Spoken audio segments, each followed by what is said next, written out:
కలియుగంలో పానకాలు తాగే స్వామి ఎక్కడ ఉన్నారో తెలుసా? ఆలయం ఎక్కడ ఉందో ఈరోజు వీడియోలో తెలుసుకుందాం. ముందుగా అయితే నా వీడియోలు చివరి వరకు చూసి దయచేసి లైక్ చేయండి. మీరు లైక్ చేయడం వల్ల ఈ వీడియోలు మరికొందరికి వెళ్తాయి కాబట్టి దయచేసి లైక్ చేయవలసిందిగా నేను కోరుకుంటూ, ఈ వీడియో వచ్చేసరికి నిన్నైతే వెళ్ళటం జరిగిందండి. మేము ఎక్కడో కాదండి, మనకు ఆంధ్రప్రదేశ్లో ఉన్న మంగళగిరి దగ్గర ఉన్న పానకాలరాయ స్వామి వారి యొక్క దర్శనానికి వెళ్ళటం జరిగింది. ఊరికి మంగళగిరి అని ఎందుకు వచ్చిందంటే, స్వామివారు ఒక కొండ మీద ఉన్నారు. దానికి మంగళాద్రి అని పేరు. అలానే ఆ యొక్క కొండ పేరు మీదుగానే ఆ యొక్క ప్రాంతానికి మంగళగిరి అని వచ్చింది. ఇక్కడికి వస్తే సర్వమంగళాలు కలుగుతాయని చెప్తూ ఉంటారు. అలాంటి సర్వమంగళకారకుడు ఆ నరసింహుడు ఇక్కడ పానకాలరాయుడుగా వేంచేయడం జరిగింది. ఈ యొక్క ఆలయానికి చేరుకోవటానికి విజయవాడ నుండి బస్సు సౌకర్యం ఉంటుంది. గుంటూరు నుండి కూడా 24 గంటలు బస్సు సౌకర్యం ఉంటుంది. ఒకవేళ ట్రైన్కి రావాలనుకున్న విజయవాడ వచ్చి విజయవాడ నుండి ట్రైన్ ద్వారాగా కూడా మంగళగిరి క్షేత్రానికి చేరుకోవచ్చు. ఇక్కడ ఆలయం వచ్చేసరికి 2 సన్నిధులుగా ఉంటాయి. పైన ఎగువ సన్నిధి, కింద దిగువ సన్నిధిగా 2 ఆలయాలు అయితే మనకి దర్శనమిస్తూ ఉంటాయి. ఆంధ్రప్రదేశ్లో 2వ ఎత్తైన గోపురం గల ఆలయం ఈ ఆలయం మంగళాద్రి నరసింహస్వామి వారి క్షేత్రం. ఇక్కడ పానకాల లక్ష్మీ నరసింహస్వామిగా స్వామివారు వేంచేసి భక్తులందరినీ కూడా అనుగ్రహిస్తూ ఉన్నారు. అయితే ఎగువ సన్నిధులు ప్రాముఖ్యత ఏమిటంటే కనుక, ఆ పూర్వకాలంలో పైన స్వామివారు స్వయం వ్యక్త స్వరూపంలో కొండ మీద వేయించేసి ఉన్నారు. అదే మూల ఆలయం. కాకపోతే ఆ యొక్క ఆలయం ఎలా ఉంటుంది అంటే కనుక, ఉదయం 6 గంటల నుండి అలాగే సాయంత్రం 3 గంటల వరకు మాత్రమే స్వామివారి యొక్క దర్శనం ఉంటుంది కొండ మీద. అలాగే బ్రహ్మోత్సవాలు ఇలాంటి సేవలు చేయడానికి అక్కడ కుదరదు కాబట్టి అప్పుడు ఉన్న రాజులు ఏం చేశారు అంటే కనుక, కింద అన్ని ఉత్సవాలు కింద జరిగేటట్టు ఇక్కడ దిగువ సన్నిధిని ఏర్పాటు చేయడం జరిగింది. ఇక్కడ కూడా చాలా విశేషంగా ఉంటుందండి. ఇక్కడ దర్శించుకుంటే స్వామి దర్శనం చేసుకున్నట్లే, అక్కడ దర్శించుకుంటే ఇక్కడ చేసుకున్నట్లే, అలా ఇద్దరికి కూడా భేదం లేకుండా ఉంటుంది. కింద ఎలా అయితే రాజ్యలక్ష్మి సహితంగా స్వామివారు ఉంటారో, పైన కూడా స్వయంభూ అయిన అమ్మవారితో పాటు స్వామివారు కూడా స్వయం వ్యక్తంగా ఉంటారు. ఇక్కడ ఇదిగోండి, కింద సన్నిధిలో స్వామివారు అయితే ఈ విధంగా ఉంటారండి. ఈ యొక్క పెద్ద గోపురం కూడా చూడండి. ఈ యొక్క ఆలయం అనేది చాలా బాగుంటుంది. చాలా విశేషమైన ఆలయంగా చెప్తారు. మంగళగిరిలో చాలామంది కూడా ఈ ఆలయాన్ని దర్శించుకోవడానికి వస్తూ ఉంటారు. అలాగే ఇక్కడ మంగళగిరి చీరలు అంటే చాలా ఫేమస్ అంటే, వాటి కొనడానికి కూడా వస్తూ ఉంటారు. ఇక్కడ అన్నపూర్ణాదేవి సమేత కాశీ విశ్వనాథ స్వామివారి యొక్క సన్నిధి కూడా ఉంటుంది. ఇక్కడ కనపడుతుంది కళ్యాణ మండపం. స్వామివారి యొక్క నిత్య కళ్యాణం జరిగేటప్పుడు ఆ సంవత్సరానికి ఒకసారి పెద్ద కళ్యాణం మహోత్సవం చేస్తారు, అప్పుడు చేస్తారు. ప్రతినిత్యం కూడా స్వామివారికి నిత్య కళ్యాణం అయితే ఉంటుందండి. ఆ గర్భాలయం ముందు విశేషమైన వేదిక మీద అక్కడ నిత్య కళ్యాణం అయితే చేస్తూ ఉంటారు. నిత్యము కూడా ఏదో ఒక సేవ జరుగుతూనే ఉంటుంది. ఇది ఉత్తర ద్వారం అండి. ముక్కోటి ఏకాదశికి ఇటు ఉత్తర ద్వారంగా స్వామివారిని దర్శింపజేస్తూ ఉంటారు. ఇదిగోండి, ఇది ఎత్తైన గోపురం. అలా 4 వైపులా 4 గోపురాలు ఉంటాయి. వెనక గోపురం కొంచెం డ్యామేజ్ అవుతుంటే ఇప్పుడు మళ్ళీ కడుతున్నారు. వెనక కూడా ఇలానే 4 గోపురాలు ఉంటాయి. ఇక్కడ దిగువ సన్నిధిగా ఇది పిలుస్తారు. ఇది రాజులు కట్టించిన పురాతనమైన ఆలయం. అయితే ఈ యొక్క కలియుగంలో స్వామివారు పానకాన్ని నివేదనగా తీసుకుంటారు. స్వామివారి కొండ మీద ఎలా ఉంటారు రూపం అంటే కనుక, ఒక నరసింహ ఆకారంలో ఉండి నోరు తెరుస్తున్నట్లుగా ఉంటారు. ఆ నోట్లో కూడా శంకు చక్రాలు ఉంటాయంటండి. అలా అంటే అప్పట్లో మేము చిన్నప్పుడు ఒక 5-6 సంవత్సరాల క్రితం వెళ్ళినప్పుడు స్వామివారు పక్కన నుంచోబెట్టి ఆ యొక్క శబ్దాన్ని కూడా వినిపించేవాళ్ళు పోసేటప్పుడు. కానీ ఇప్పుడు జనం పెరగటంతో కొంచెం బయట నుంచునే దర్శనం చేసుకుని పంపించేయటం అనేది జరుగుతుంది. అది నిజమే కదండి. ఇంతవరకు అయితే లోపలికి వెళ్ళి పక్క నుంచి చేసేవాళ్ళం. కానీ గుట్టకల శబ్దం కూడా మాకు బాగా వినిపించేది. కానీ ఇప్పుడు ఆ గుట్టకల శబ్దం వినిపించకుండా కొంచెం దూరంగానే నుంచోబెడుతున్నారు. అయితే స్వామివారు మాత్రం చాలా బాగుంటారండి. పైన ఒక బంగారు కవచం ఎప్పుడూ ఉంటుంది. స్వామివారి యొక్క మీకు ఇక్కడ ఫోటో కూడా యాడ్ చేస్తాను చివరిలో కానీ మధ్యలో కానీ, స్వామివారి యొక్క రూపం ఎలా ఉంటుందనేది. ఇక్కడ గుడి ముందు చూడండి, ఎప్పుడు కూడా కింద ఎప్పుడు జనం ఉంటూనే ఉంటారు. అక్కడ నుండి కూడా ఒక ఫ్రీ బస్సు పెడుతున్నారు. ఆ ఫ్రీ బస్సు వేసుకుని పైకి వెళ్ళటం జరిగిందండి. అయితే ఆటో వాళ్ళు కూడా తీసుకువెళ్తారు, కానీ 150 అయితే ఛార్జ్ చేస్తున్నారు. ఒక్కొక్కళ్ళు 50 రూపీస్ కూడా వస్తున్నారు. అట్లా ఒక్కొక్కళ్ళు ఒక్కొక్క లాగా ఇక్కడ చూడండి దారి అని ఇక్కడ నుండి పైకి వెళ్తారండి. ఇక్కడ ఆర్చి వస్తుంది చూడండి. పానకాల లక్ష్మీ నరసింహస్వామివారి గుడికి వెళ్ళే ఆర్చి అయితే ఇక్కడ నుండి వస్తుంది. ఇక్కడ నుండి స్వామివారి యొక్క దర్శనం కోసం పైకి వెళ్తున్నారు. చూడండి ఈ విధంగా ఉంటుందండి.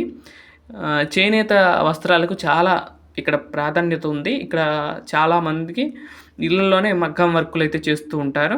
ఇదిగోండి చూసారా, ఇక్కడ వెంకటేశ్వర స్వామి వారికి ఆలయం ఉంటుంది. ఇక్కడ కూడా నిన్న ఏకాదశి సందర్భంగా కళ్యాణోత్సవం అయితే చేశారు. ఇట్లా కొండ మీదకి వెహికల్స్ అయితే వెళ్తారు. నడిచి కూడా వెళ్ళొచ్చండి కొండ మీదకి. అక్కడ నేను బస్ స్టాండ్ దగ్గర చూపించాను కదండి, అంటే గంగా పార్వతి సమేత కాశీ విశ్వనాథ స్వామి వారి టెంపుల్ ముందు నుండి కూడా వెళ్తే మెట్లు వస్తాయి, అలా కూడా పైకి వెళ్ళొచ్చు. ఘాట్ రోడ్డు మీదుగా ఇలా పైకి వెళ్తామండి. పైకి వెళ్ళిన తర్వాత అక్కడ కూడా చూపిస్తాను చూడండి. ఈ విధంగా చూడండి, కొండ మీదకి ఎక్కుతూ ఉన్న సమయంలోనే ఆ యొక్క ఊరంతా కూడా, ఆ పెద్ద గోపురం అంతా కూడా కనపడుతుంది చూడండి. ఇలా ఒక్కొక్క మలుపు తిరిగేసరికి అంతా కనపడుతూ ఉంటుంది. చాలా బాగుంటుంది చూసినట్లయితే. చూడండి ఎంత ఆహ్లాదకరంగా ఉందో. మొత్తం మంగళగిరి ప్రాంతం అంతా కూడా చాలా కలకలలాడుతూ ఉండేది. ఇంతవరకు ఇన్ని అయితే లేవండి. ఇప్పుడు మాత్రం బాగా జనం అయితే అభివృద్ధి చెందారు. ఊరంతా కూడా పెద్దదైందండి. ఇంతవరకు ఆ గుడి ప్రాంతంలో మాత్రమే ఆ యొక్క ఇల్లులు ఉండేవి. ఇప్పుడు మొత్తం ఇల్లులతో నిండిపోయింది. ఈ విధంగా స్వామివారి కింద సన్నిధిలో మాత్రం ఎప్పుడు వెళ్ళినా కూడా ఒక అరగంటలో దర్శనం అయిపోతుంది. కానీ పైన మాత్రం అండి చాలా సమయం పడుతుంది. ఇప్పుడు చూడండి పైకి వచ్చేసాము. ఇక్కడ ఇవన్నీ కూడా పార్కింగ్ ఏరియా అండి. ఆ పార్కింగ్ ఏరియాలో ఇప్పుడు మనం బస్ స్టాండ్ వరకు దిగి అక్కడ నుండి కూడా క్యూ లైన్ ద్వారాగా ఉచిత దర్శనానికి వెళ్ళామండి. మనం డబ్బులు ఇచ్చి దర్శనానికి వెళ్ళినా, ఉచిత దర్శనానికి వెళ్ళినా పానకం టికెట్ అనేది కంపల్సరీ ఉంటుంది. తప్పకుండా అందరూ కూడా పానకాన్ని టికెట్ తీసుకునే వెళ్తూ ఉంటారు. అలా క్యూ లైన్ అయితే ఉంది. చూడండి ఇక్కడ ఒక బిందె అయితే 40 రూపాయలు, 11 బిందులు అయితే 440 రూపాయలు, అట్లా ఒక రేట్ అయితే ఉందండి. అలా మీకు నచ్చింది తీసుకుని అలా స్వామివారికి సమర్పించడం అనేది జరుగుతూ ఉన్నది. చూసారా, క్యూ లైన్ మాత్రం చాలా ఉంది. నిన్న ఏకాదశి సందర్భంగా సుమారు గంట సేపు అయితే దర్శనానికి గంట సమయం పట్టిందండి. అంతమంది జనం ఉన్నారు. అందులో పానకాలు పోసేదాకా కొంచెం టైం పడుతుంది కాబట్టి కొంచెం టైం అయితే పట్టిందండి. అలా ఉంది. చూసారా, ఉదయం 6 గంటల నుండి ఈ విధంగా ఉంది. ఇక్కడ దర్శనం టైమింగ్స్ అయితే ఉన్నాయి. చూడండి 7 నుండి 3:30 వరకు ఫ్రీ బస్ అయితే నిరంతరం పైకి కిందకి తిరుగుతూ ఉంటుంది. ఒకవేళ బస్సు దగ్గర ఫ్రీ బస్సే, ఒకసారి వెళ్ళి కిందకి రావడం అలా చేయొచ్చు. ఈ విధంగా ఒక్కొక్కసారి 4 గంటలకు కూడా గుడి మూసే అవకాశం ఉంది. అలా ముందుకు వెళ్తే ఈ విధంగా బోర్డు వస్తుంది, ధ్వజస్తంభం వస్తుంది. ధ్వజస్తంభం దాటిన తర్వాత కొంచెం ముందుకు వెళ్తే నరసింహస్వామి దర్శనం అయితే మనకు కలుగుతుంది. చాలా అద్భుతమైన ఆలయం అండి. చాలా బాగుంటుంది ఆలయం వచ్చేసరికి. పైన రాజ్యలక్ష్మి అమ్మవారు ఉంటారు, స్వయంభూ. అసలు చాలా అద్భుతంగా ఉంటారండి అమ్మవారు. కానీ అసలు అమ్మవారిని చూస్తుంటే అక్కడే ఉండిపోవాలా అన్నట్లుగా అనిపిస్తుంది. చాలా అద్భుతంగా ఉంటుంది అమ్మవారు. చెప్పటం కాదు కానీ అమ్మవారి నిజరూప దర్శనం చేసుకుని చాలా చిన్న విగ్రహము, చక్కగా పట్టు వస్త్రాలు కడుతూ ఉంటారు, ఆభరణాలు వేస్తూ ఉంటారు. చాలా అందంగా ఉంటుంది. 3:30 అవ్వగానే ఆలయాన్ని క్లోజ్ చేయడం అనేది జరుగుతుందండి. అప్పటి నుండి కూడా దేవతలు వచ్చి స్వామివారికి పానకాన్ని సమర్పిస్తూ పూజలు చేస్తారని చెప్తూ ఉంటారు. రాత్రంతా కూడా స్వామివారికి దేవతల చేత పూజలు అందుకునే స్వామి, పగలు మానవుల చేత పూజలు అందుకునే స్వామి ఈ పానకాల లక్ష్మీ నరసింహస్వామి. అలాంటి స్వామి దర్శనం సర్వపాపహరణం. అప్పుడు చూసినట్లయితే స్వామివారి యొక్క గోపురం కనపడుతుంది చూసారా. ఈ గోపురం కిందే స్వామివారు స్వయం వ్యక్తంగా గోడకు మనకి దర్శనాన్ని ఇస్తూ ఉన్నారు. ఈ విధంగా ఆ గోపురాన్ని కూడా దర్శనం చేసుకోండి. ఆ పానకాల రాయుడు ఈ గోపురం కిందే దర్శనాన్ని ఇస్తూ ఉన్నారు. ఇది కొంచెం చూసారా, పక్కన వేశాను. ఇది రియల్ ఫోటోని. ఇది పూర్వకాలంలో ఎవరో వీడియో తీశారు, ఫోటో తీయటం జరిగింది. ఆ ఫోటోని నేను ఇక్కడ యాడ్ చేశాను. చూసి ఆ స్వామివారు ఎవరైతే రాలేకపోతున్నారో వారందరూ కూడా ఇక్కడ నుండి దర్శనం చేసుకోండి. తప్పకుండా ఎవరికైనా అవకాశం ఉంటే పానకాల రాయుడు యొక్క దర్శనం తప్పకుండా మీరు కూడా చేసుకోవాలి. చాలా అద్భుతమైన దర్శనం. కలియుగంలో ఆ యొక్క పానకం తాగే స్వామి. అలాగే మనం ఇక్కడ అద్భుతం ఏంటంటే కనుక ఒక బింది ఇస్తారు మనకి, పానకం బింది. శంఖంతో 2 సార్లు పోస్తారండి. 2 సార్లు పోసినప్పుడు పానకం మొత్తం వెళ్ళిపోతాయి. 3వసారి వేసినప్పుడు కొంచెం వెనక్కి వస్తుంది. అంటే స్వామివారు సగం తాగి సగం మనకి ఇస్తారని అక్కడ భక్తుల నమ్మకం. ఇక్కడ ఉచిత బస్సు కావాల్సిన అంటే ఇక్కడ ఆగుద్ది. ఇక్కడ కూర్చుంటే మనకు బస్సు అయితే ఉంటుంది సౌకర్యం. అలా బస్సు కూడా ఎక్కి పైకి కిందకి తిరగవచ్చు. ఇదండి ఆ స్వామివారి యొక్క దర్శనం చేసుకోండి. ఎవరైనా ఇంతవరకు దర్శనం చేసుకోకపోతే వచ్చి స్వామివారి యొక్క దర్శనం చేసుకోండి. చాలా అద్భుతంగా ఉంటారు ఆలయం కూడా. చెప్తున్నా కదండి 3 వరకు ఆలయం ఉంటుంది ఎగువ సన్నిధి. కింద మాత్రం 24 గంటలు తెరుస్తారు. మధ్యాహ్నం 1 గంట మాత్రం నైవేద్య సమర్పణ జరుగుతుంది. చాలా విశేషంగా పుష్పాలంకరణలో స్వామివారి కింద కానీ పైన కానీ అద్భుతంగా ఉంటారు.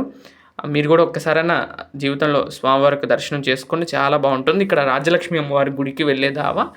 ఇక్కడ కూడా అమ్మవారు కొండ మీద వెలుస్తారు. స్వామివారి కన్నా హైట్లో ఉంటారండి అమ్మవారు. ఇదండి ఈరోజు వీడియో. ఓం నమో వెంకటేశాయ.